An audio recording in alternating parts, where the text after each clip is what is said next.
This is a very large Japanese maple, the Audrey mountain maple, Acer palmatum. This was grown in the field for maybe the first 10 or 15 years and then put in the pot for the next 4 or 5 years. And as you can see, the roots have come through the pot. Although this is a very large pot, it's still come through. Marvelous trunk. And these are the autumn leaves that have covered the base. It's time now to pot it on into another pot, and we always examine the tree to see what the root base is like. So if we have a look at this from the top, you can see that this tree has pretty good Nebari. Nebari simply means the root base. You got the roots going radially all around the tree. That one is a fault over here.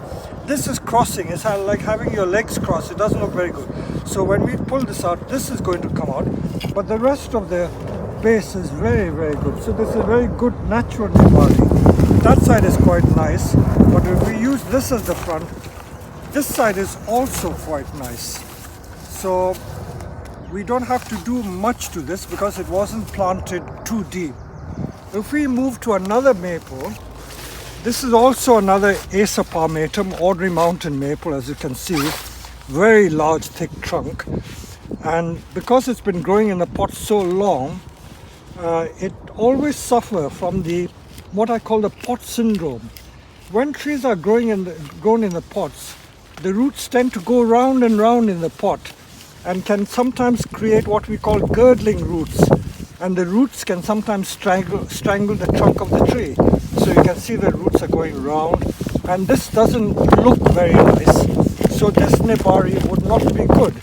So we've cleared the weeds, but you can see these are all the faults that are in the tree. So these we can cut off straight away. So if we can cut that off with a pair of secateurs, and then we will get at the main roots which are going into the soil. This again is circling, so we'll have to prod a bit deeper and then remove that one, and so it goes on. So we'll just spend some time taking it off.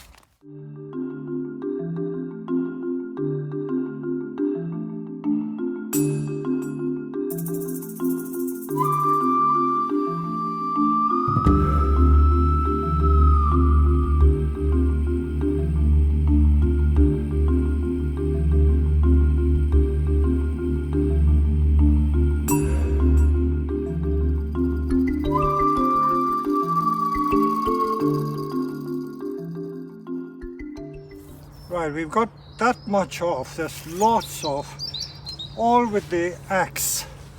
It may seem crude, but it works.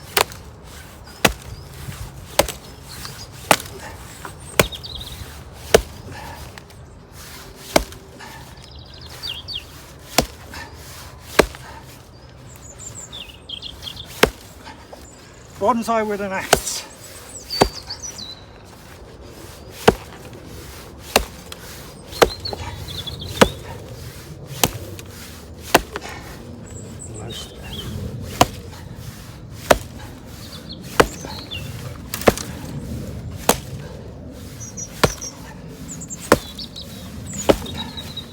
Use the back of the axe.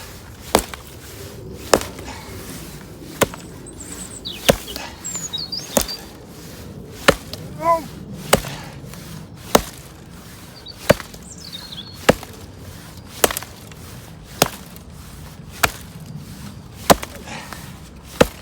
Ah! There you are. Now we're going to plant it. We'll plant it in a tray of moss, and then hopefully it'll generate new, finer roots. But meanwhile, we will preserve the lovely turtle back effect, and the Nebari is going to be there, and all the ugly roots have been got rid of. I'll just show you what we're going to prune on the top of this. This is going in the wrong direction. Don't want this here. Don't want this going in.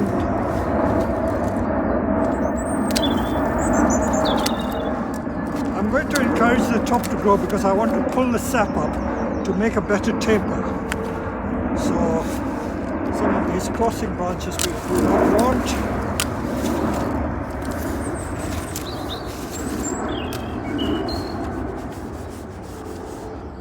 this is the next stage of this particular bonsai.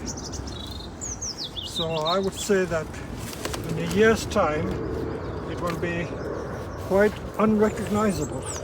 So all these fine unwanted roots will go, but I can assure you there's enough root there to generate new roots to stimulate the tree. And this is the start of creating good Nebari. We're putting sphagnum moss around the roots because it will generate lots of fine roots very rapidly, and I would say that by the autumn we will have a pot full of roots. We'll put sphagnum moss here and we will put it in our unheated greenhouse just to speed the process up. We won't cover the Nebari too much, it's just on the inside.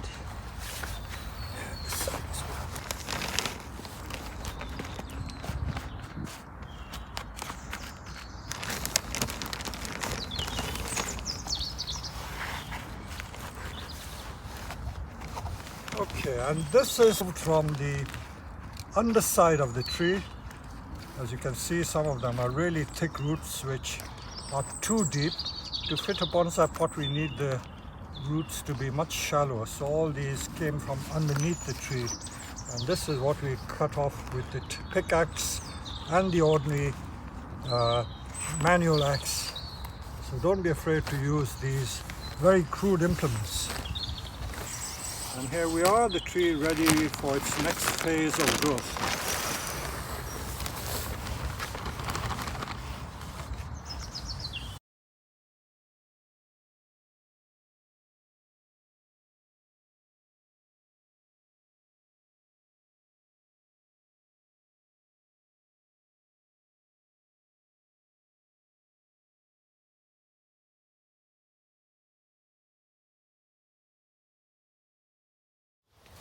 Most of our viewers will know by now that we have a lot of acers, Japanese maples, that we grow on the nursery. We grow them either from seeds, cutting, or air layerings.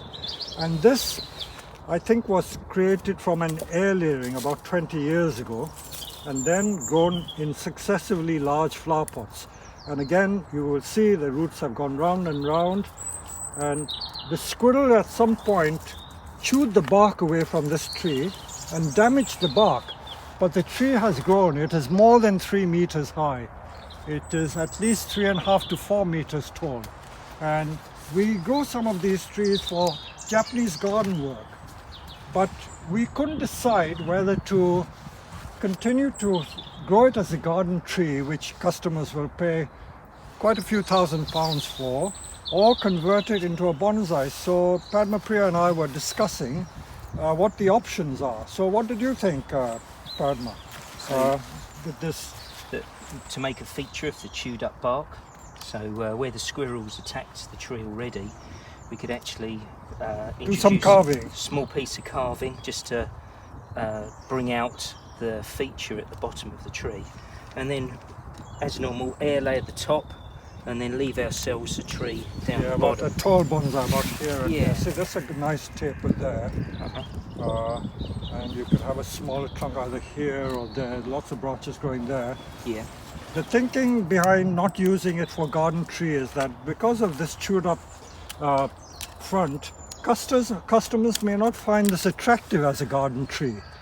So we thought that if customers don't want to use it as a garden tree, there's more use of it as a bonsai with distressed and hollow trunk. Although, mind you, many maples are not often grown with hollow trunks, but you don't have to follow the rules slavishly.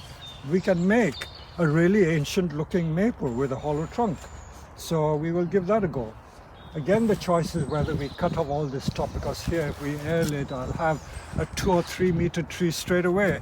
It's only a matter of waiting 6 months, 3 months to 6 months, I will get another tree. So I can air it here and air it here, so we'll get 2 very tall trees.